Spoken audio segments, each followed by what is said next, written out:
이어서 프라임 인사이트 시작합니다. 이번 시간에는 가장 핫한 경제 이슈를 전문가와 함께 정리 분석해보는 시간 준비했는데요. 오늘도 YG경제연구소 차영주 소장과 함께합니다. 모셔보겠습니다. 안녕하세요, 소장님. 안녕하십니까?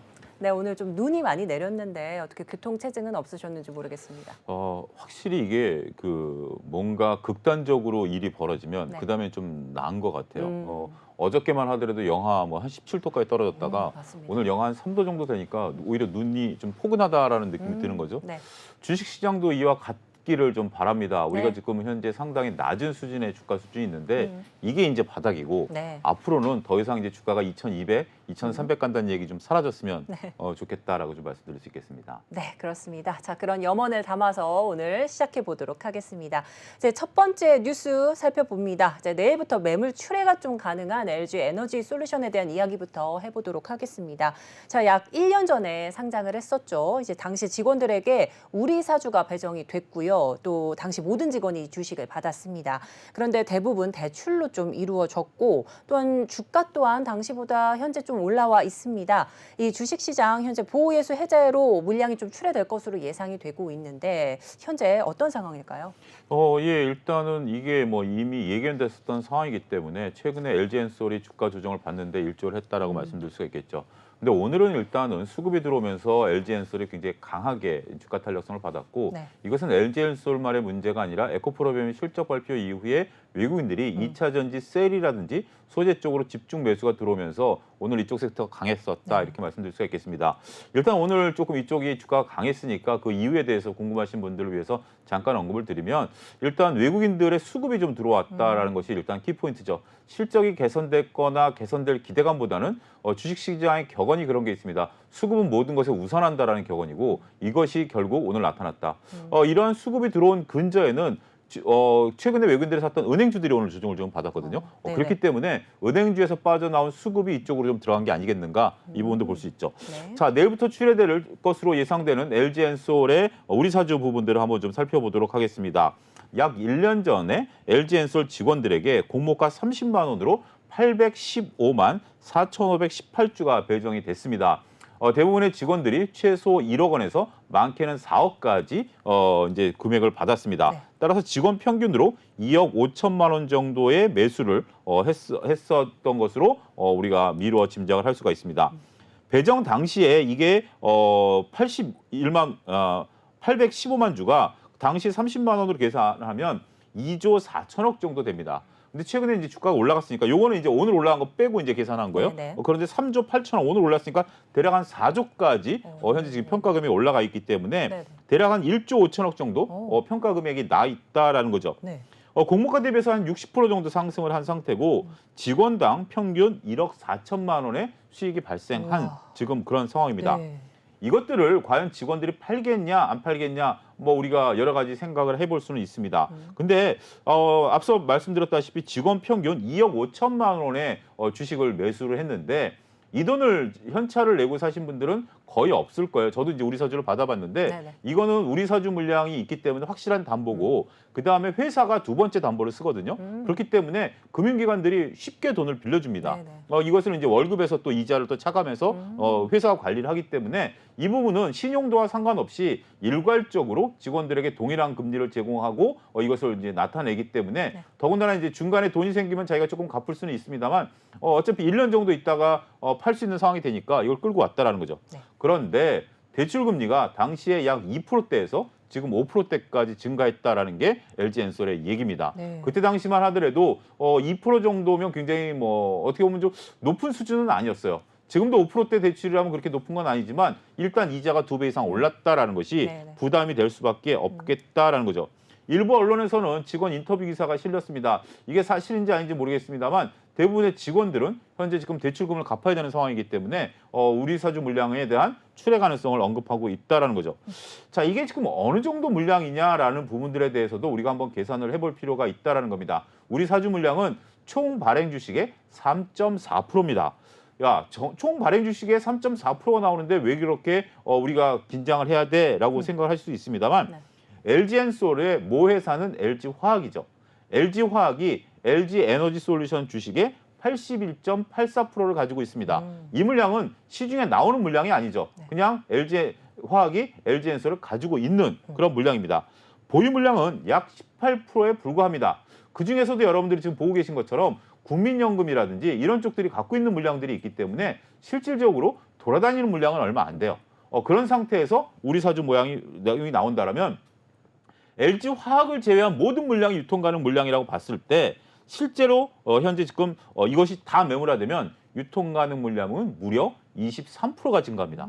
꽤 큰 수량이 현재 지금 나올 수 있다라는 부분들에 있어서 일단 시장은 좀 긴장하고 있다라는 거죠. 이 물량이 당장 내일 다 쏟아진다라고 보기는 어렵습니다. 순차적으로 쏟아질 수도 있고요. 근데 역설적으로 오늘 주가가 올랐기 때문에 네.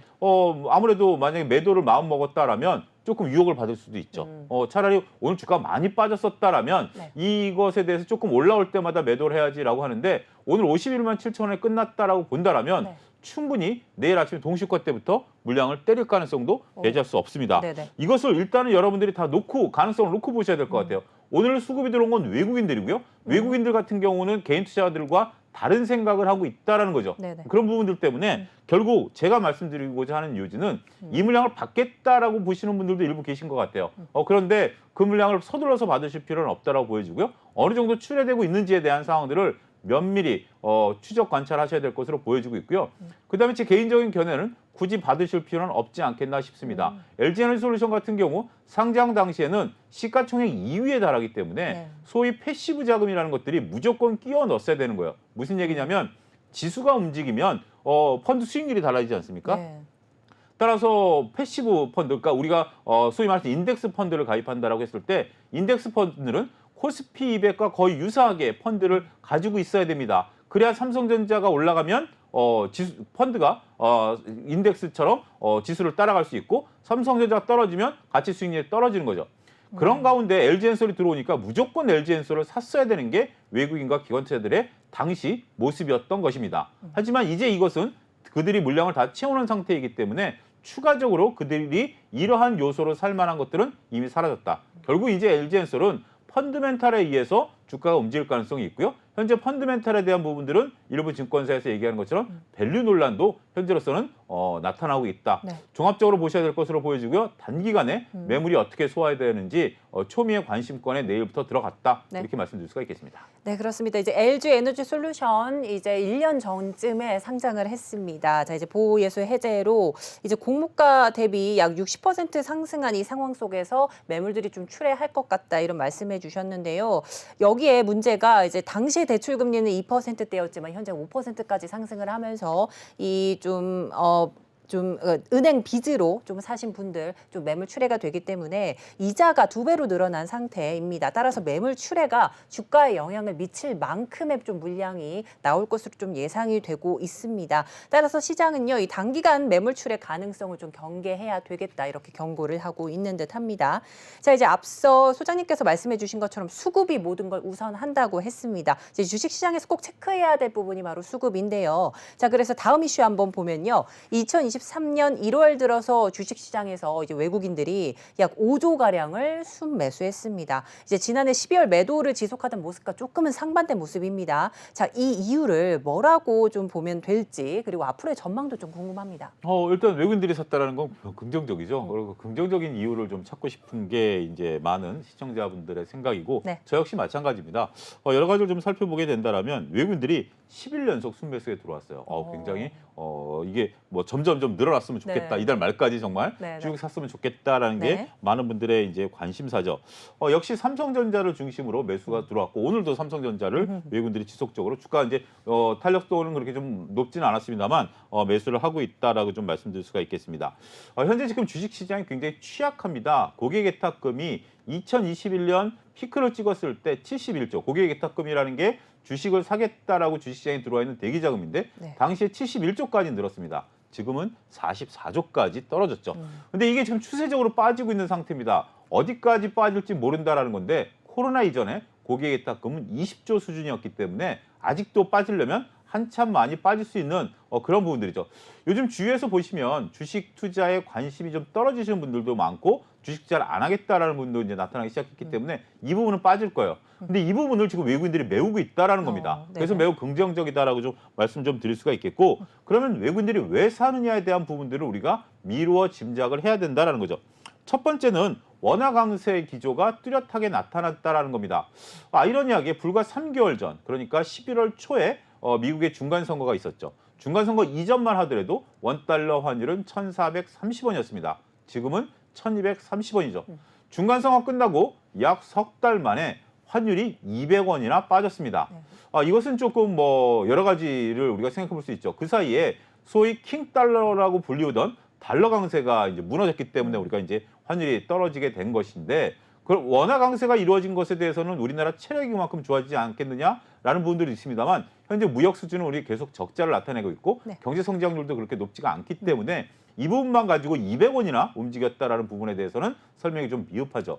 그렇다면 가장 근접하게 설명할 수 있었던 것은 중간 선거 이전까지 킹달러가 인위적으로 움직였었던 부분, 일부 증권가에서 그런 부분들을 봤었고 10월부터 중간 선거 이후부터는 킹달러가 무너질 가능성에 대해서 언급을 했다라는 것이 이제는 어느 정도 설득력을 좀 얻어가고 있다라고 말씀드릴 수가 있겠죠. 네. 어찌됐든 환율이 1,400원에서 1,300원, 1,300원에서 1,200원으로 움직일 때마다 외국인들이 기조적으로 들어왔다라는 것은 매우 긍정적이다라는 거죠.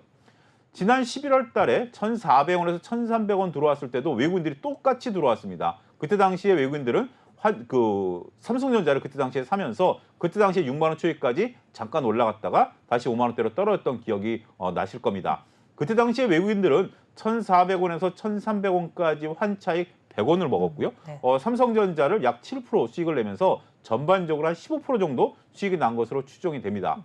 그런 상태에서 1,300원대에 머물던 환율이 이제 1,200원대까지 떨어지다 보니까 다시 100원의 수익을 외국인들은 남길 수 있었던 것이고 삼성전자 역시 똑같은 패턴을 나타내면서 그들은 수익을 이중으로 챙기고 있다는 거죠.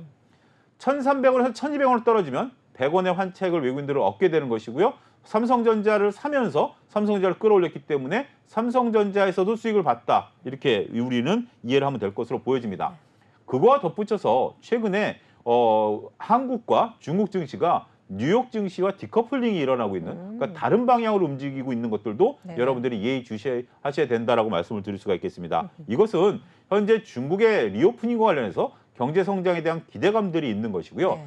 그다음에 오늘도 이제 유엔에서 그 경제 성장률을 오늘도 이제 세계 경제 성장률을 1.6으로 이제 발표하면서 네. 여러 가지 글로벌 금융기관들이 이런 것들을 발표하지만 그래도 발전 가능성이 있는 것을 중국과 아시아 지역으로 보고 있습니다. 네. 일단 가장 취약한 건 유럽으로 보고 있고요. 물론 유럽이 지금 경제 지표가 잘 나오긴 했습니다만 올해 상당히 고전할 것으로 보고 있는 게 유럽이고요. 미국도 만만치 않다라고 보는 거죠.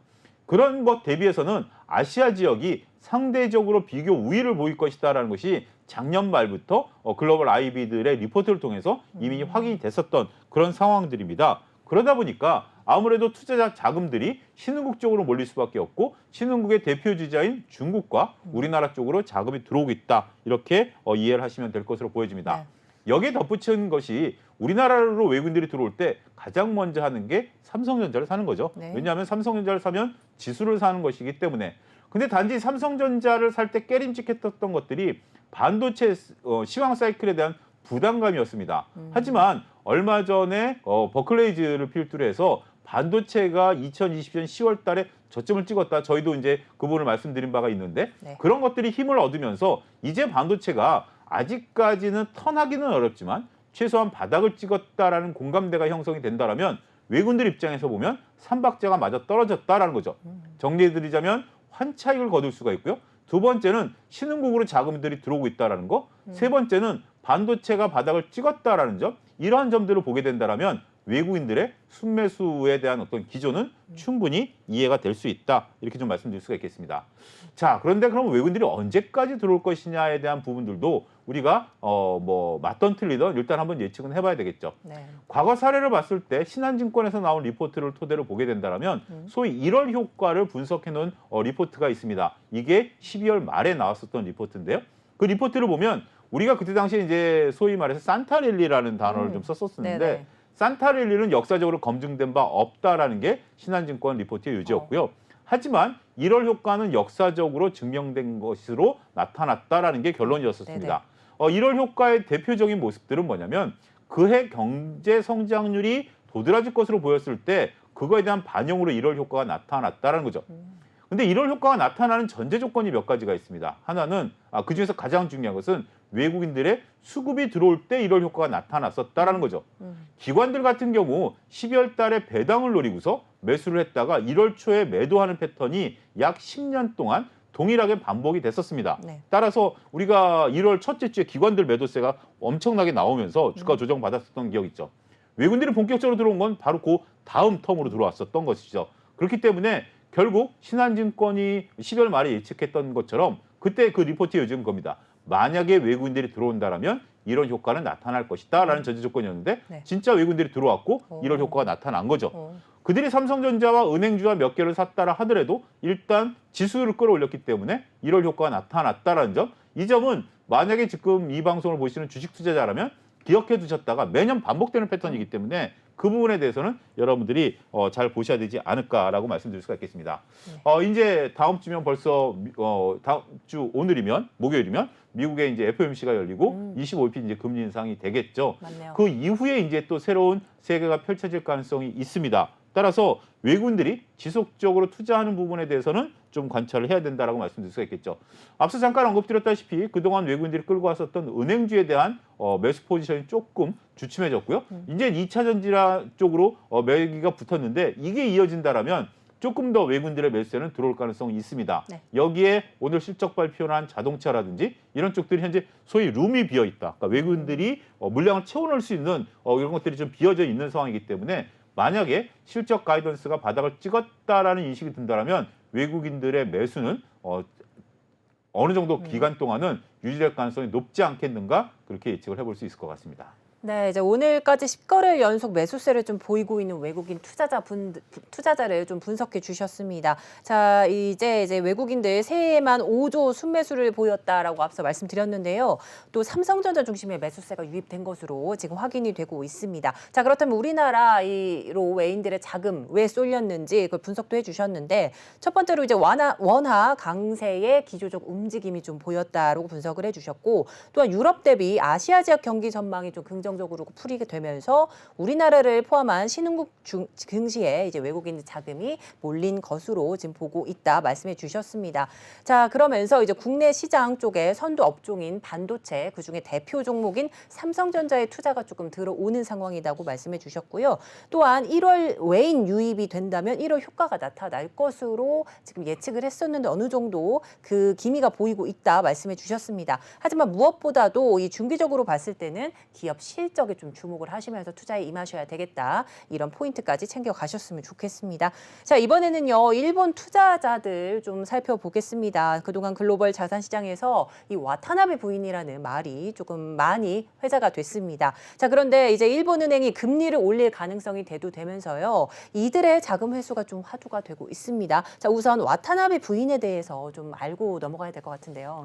예, 뭐 이게 어떻게 보면 약간의 조금 뭐 부정적인 부분들도 있고 긍정적인 부분들도 있습니다만 현재 일본이 그 아베노믹스에 의해서 저금리를 유지하고 있지 않습니까? 일본의 현재 기준금리는 마이너스 0.1%입니다. 그래서 오히려 돈을 빌리면 이자를 받는 그런 형국이 되고 있다라는 거죠.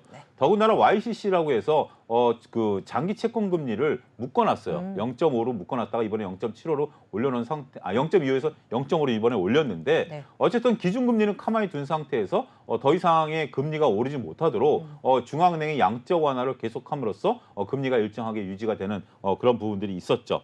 자, 이제 뭐 금리를 올려야 된다 이런 근본적인 부분들보다는 금리 인상 가능성에 대한 것들이 현재 열려 있다라는 거죠. 현재 지금 그 일본은행 총재가 3월 말로 임기가 끝납니다. 4월에 새로운 총재가 지금 나서야 되는데 지금 현재 일본 같은 경우 여러분들 아시다시피 이제 물가가 올라간다라는 얘기가 상당히 많이 좀 들리지 않습니까? 물가가 올라가고 있는 수준에서 그러니까 결국 아베노믹스라는 게 뭐죠? 그 물가를 끌어올려서 경기를 끌어올리려고 노력을 했는데 그들이 바랬던 상황이 이제 벌어지기 시작한 거예요. 그런데 이게 결코 그렇게 꼭 녹록치는 않은 거예요. 왜냐하면 임금이 고정돼 있는 상태에서 물가가 올라가다 보니까 소위 말해서 국민들의 부담감이 가중되고 있는 그런 상황이죠. 정책적인 변화가 지금 나타나야 된다라는 것이 현재 글로벌 IB들의 공통적인 부분입니다. 일본 엔화 가치가 좀 올라갈 것으로 봤었었는데 이번에 물러나는 일본의 총재는 이 부분을 건드리지 않았기 때문에 다시 엔화 가치가 지금 떨어지고 있는 상황인데 네. 자, 지금 이제 아무래도 물러나는 사람 입장에서 보면 새로운 사람이 무엇을 결정할 수 있게 룸을 열어주는 게 어떻게 보면 예의겠죠. 네. 본인이 마지막으로 결정하고 나면 새로운 분이 새로운 어떤 스타일로 경제를 이끌어가는데 부담이 될 수 있다는 것 때문에 일단은 좀 밀어놓은 겁니다. 일단 기존적으로는 4월 달이 되면 급진적으로 금리를 올리기는 어렵겠습니다만 지금 이제 거론되는 분이 3분이 거론되고 있는데 네. 2분은 여전히 양적 완화에 조금 동조하시는 분이고요. 한 분은 양적 완화에 대해서 반대해서 오히려 현재 지금 주류에서 약간 밀려나셨던 분이에요. 따라서 이제 일본 총리가 이제 결정권을 갖고 있는데 네. 어느 분을 할지에 따라서 기조가 바뀌긴 하겠습니다만 어느 분이 돼도 현재 지금 아베노믹스는 저물었다라는 게 중론이고요.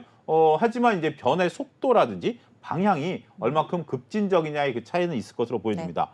장하게 좀 말씀을 드렸고요. 현재 지금 이것을 그 와타나베 부인으로 이제 우리가 되면 기존에 일본은 저금리였기 때문에 일본에서 0.1% 포인트의 0.1%의 돈을 빌려서 우리나라에 투자하면 지금 몇 프로를 받죠? 3.5를 받죠. 네네. 그러면 수수료를 제외하더라도 최소한 3%씩을 앉아서 버는 거죠. 네네. 이러한 자금들이 엔캐리 트레이드 자금이라고 그러고 이것을 투자하는 계층을 와타나베 부인이다. 아하. 이렇게 우리가 칭했던 거죠. 그러니까 네네. 이제 소위 가정주부분들이 남는 시간에 이렇게 네. 대출을 받아서 글로벌 투자를 했다라는 거죠. 이런 것들을 통해서 일본의 이제 이 자금이 우리나라뿐만이 아니라 글로벌 자산에 쏙쏙들이 다 들어가 있는 상황입니다. 따라서 그들이 그러한 엔캐리드 트레이드 자금을 통해서 글로벌 자산 시장에 일종의 자금줄 역할을 했다라는 거죠.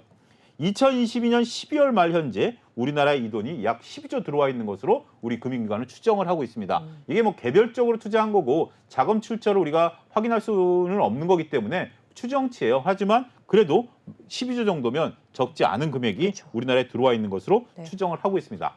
문제는 이제 4월부터 금리가 변동이 되는데 얼마가 변동될지 모른다라는 거죠. 근데 이게 이 또한 매우 중요합니다. 왜냐하면 조달 금리가 0.1에서 변동이 생긴다라면 네. 자, 조달 금리가 어떻게 변할지 모른다라는 거죠. 원래 조달 금리가 고정돼 있는 상태에서 투자 수익률이 변동되는 것도 우리가 계측하기 어려운데 이제 이것이 변동되는 것 상에서 이것까지 변동된다라는 거죠. 네. 자, 생각해 보시죠. 네. 하나는 고정돼 있으면 하나만 신경 쓰면 되는데 네네. 둘 다 신경 써야 되는 거예요. 그럼 이제 투자가 쉬워질까요? 아니 어렵죠. 어렵죠. 그러면 투자 자금의 회수가 이루어질 가능성이 있다라는 겁니다. 네네. 이게 지금 가장 우려가 되기 시작한다라는 거죠. 더군다나 일본 같은 경우 지금 매달 금리를 올릴 수도 있는 것이고요. 네. 이렇게 된 그런 상태에서 지금 그동안에 큰 수익을 거뒀었던 자산 시장이 올해 경제 성장률을 둔화에 따라서 그렇게 수익률이 썩 밝은 것도 아니죠. 굳이 투자를 해서 내가 리스크를 짊어지고 이것도 더군다나 환까지 움직이는 거죠. 세 가지를 네네. 봐야 돼요. 중간에 네. 또 환까지 움직이니까. 네. 여기서 이익이 났다 하더라도 환에서 손해를 봐버리면 이거는 뭐 이두저도 아닌 그렇죠. 그런 상황이죠. 지금 서학개미에 들어가신 분들이 작년만 해도 미국 주식이 빠져도 그렇게 걱정 안 하셨어요. 네. 우리 원화가 강세였기 때문에. 근데 원화가 약세였기 때문에. 네. 근데 지금 미국 주식이 올라도 원화가 약세이기 때문에 지금 뭐 서학개미 분들은 더 고통스럽다라고 좀 말씀드릴 수가 있겠죠. 네네. 그런 부분들을 감안하게 된다라면 이 자금이 회수될 가능성이 있죠. 극단적으로 우리나라에서 12조가 일시에 빠져나갈 가능성이 있는 것이고요. 이건 우리나라뿐만이 아니라 미국 증시에서도 이거보다 더 많은 양들이 빠져나가게 된다라면 결국 미국 증시는 어떻게 되죠? 빠질 수밖에 없다라는 거죠. 네. 심지어 유럽에 있는 어떤 일부 특정 국가에는 이 와타나베 부인이 투자한 금액이 거의 GDP의 30%에 달한다. 네. 이런 보고서도 있어요. 그러면 그 나라 국가의 주식시장이 흔들리면 네. 이게 유럽에 전파가 되고요. 유럽에 전파가 되면 또 미국에 전파가 되고 복잡성을 띌 수밖에 그렇죠. 없다라는 겁니다. 단순히 끝날 문제는 아니다라는 것이고 네. 하지만 이게 일시에 내일 땅 이렇게 LG엔솔처럼 이루어지는 부분들은 아니기 때문에 네. 이 엔캐리드 트레이드 자금의 청산 문제는 여러분들이 올 한 해 화두로서 네. 계속해서 추적 관찰하셔야 되지 않을까 말씀드릴 수 있겠습니다. 네, 이제 아베노믹스로 저금리가 좀 유지되고 있는 일본 상황이었는데요. 이제 지난 10년간 일본 저금리를 바탕으로 해서 글로벌 투자 수익을 좀 극대화했던 무리를 이제 뭐 와타나베 부인으로 좀 글로벌 자산에서는 통칭을 하는 이런 모습이었습니다. 자, 이제 일본은행이 4월 금리 인상 단행 가능성이 좀 대두가 되고 있는데요. 얼마나 인상이 될지는 아직 예상이 정확하게 되지는 않지만 가장 우려가 되는 점이 조달금리 변동이 투자 수익률 계산을 좀 어렵게 한다는 점입니다. 여기에 글로벌 저성장 좀 이 기조로 투자 자금 회수 또한 우려감이 극대화되고 있는 점 이렇게 짚어주셨습니다. 자, 이제 부동산 시장도 점검을 해봐야 될 것 같은데요. 오늘 포털 사이트에서 집값 하락을 경고하는 내용이 조회수가 좀 늘어났습니다. 자, 한 유튜버의 의견이긴 하지만 이 주택 가격 하락 전망 상당히 민감한 주제잖아요. 그래서 어떤 내용인지 한번 알아봐야 될 것 같습니다. 예, 지금 부동산 경기에 대해서 많은 분들이 관심을 가지시고 거기에 대해서 이제 여러 가지 설왕설래가 있습니다만 이것은 이제 주택 가격 우리가 이제 살고 있는 주택 가격에 대해서 집중적으로 한 유튜버가 유튜브 시청자들을 대상으로 설문조사를 했고 이것을 이제 방송한 것이 오늘 조회수가 한 포털 사이트 상위 1위를 달성할 정도로 많은 분들이 관심을 가졌다라고 말씀드릴 수 있겠죠. 그럼 한번 정리해드리면 그 유튜버가 올해 집값입니다. 이건 부동산이 아니고요. 집값 전망을 10,000명에게 설문조사를 했습니다. 하니까 80% 이상이 하락을 예상했다라는 거죠. 이 10,000명 중에는 집을 소유하고 계신 분들도 있을 것이고 집을 사려고 하시는 분들도 있다라고 보셔야 되겠죠. 결국 이 하락이라는 게 집을 갖고 있는 사람의 영향이라기보다는 집을 좀 살려고 하는 사람들 입장도 대변돼 있다라고 우리가 중의적으로 해석을 해야 되겠죠. 네. 집을 사려는 사람 입장에서는 집값이 떨어져라라고 어떻게 보면 하는 것이고 집을 갖고 계신 분들 입장에서는 떨어지지 말라라고 하는 거기 그렇죠. 때문에 유튜브의 또 특성상 젊은 계층이 많다라는 걸 미뤄 짐작하면 이런 부분들은 우리가 단순하게 80% 이상의 하락을 예상한다라고 해서 그런 것은 아니다라는 거죠. 네. 하지만 이런 것도 생각이 가능하죠. 집값이 떨어지기 전까지는 나는 매수를 안 할 것이야라는 것으로도 해석이 가능하기 때문에 그렇죠. 이 부분에 대해서는 단순하게 집값이 떨어진다라는 게 아니라 여러 가지 해석을 여러분들이 스스로가 한번 고민해 보셔야 된다라고 말씀드릴 수가 있겠죠. 현재 지금 이들의 대부분의 논리는 금리 상승 여부가 집값에 영향을 미칠 것으로 현재 보고 있습니다. 현재 지금 주택담보대출금리 정부가 좀 통제를 하긴 했습니다만 여전히 높은 수준에 있다라는 것이 부담감으로 작용하고 있다라는 거죠. 과거 사례를 봤을 때 금리 인상 이후에 일정 기간 이후에 영향이 나타나는데 벌써 이제 금리 상승을 한 지 뭐 1년은 좀 안 됐지만 꽤 시간이 지났기 때문에 짧게는 6개월에서 길게는 1년 후부터 나타난다고 보면 올해 본격적으로 이러한 금리 상승에 따른 여파가 전파가 될 것으로 보여진다라는 겁니다. 중요한 내용은 KB부동산 우리가 이제 KB은행이 부동산 호가를 이제 지출하는 것이 나름대로 기준점이 되고 있는데 여기에서 이제 그 부동산에 대한 호가를 보고 있는데 이 호가가 빠진 것 대비 실거래가가 더 빠지고 있다라는 게 굉장히 현재로서는 문제가 되고 있다라는 겁니다. 우리가 이제 가끔 저도 뉴스를 통해서 보면 직거래로 본 것뿐만이 아니라 부동산을 통한 거래에서도 호가가 빠지고 있기 때문에 이 부분이 문제가 되고 있고 이것은 마치 1997년 굉장히 오래전 얘기죠. IMF 때와 IMF 때 급매물 패턴과 유사하다라는 거죠. 자, 이들의 결론은 이렇습니다. 앞으로 경기가 하락한다라면 지금 상태에서 약 20에서 30% 집값이 추가적으로 하락할 것으로 보여지고요. 경기가 하락하지 않는다라면 10에서 20% 정도는 하락할 가능성이 있다. 현재 가계부채 문제도 심각하고 집을 소유하고 있는 건 꼭 가계만 아닙니다. 기업들도 많이 소유를 하고 있는데 기업들도 현재 지금 자금 부담이 되고 있기 때문에 이 부분도 현재 집값 하락을 부추기는 요소가 될 것이다라는 거죠. 정부가 일산 부동산 대책을 마련함으로써 집값이 약간 머물러 있는 상태로 더 이상 추가 하락을 하지 않는데 이것은 굉장히 긍정적으로 적절히 대처를 했다라는 평가이지만 기조적인 흐름을 바꾸기는 어렵다라고 보고 있는 거고요. 가장 큰 문제는 현재 미분양을 어떻게 해소할 것인가 이 부분에 대한 부분들도 현재 우려하고 있다라는 거죠.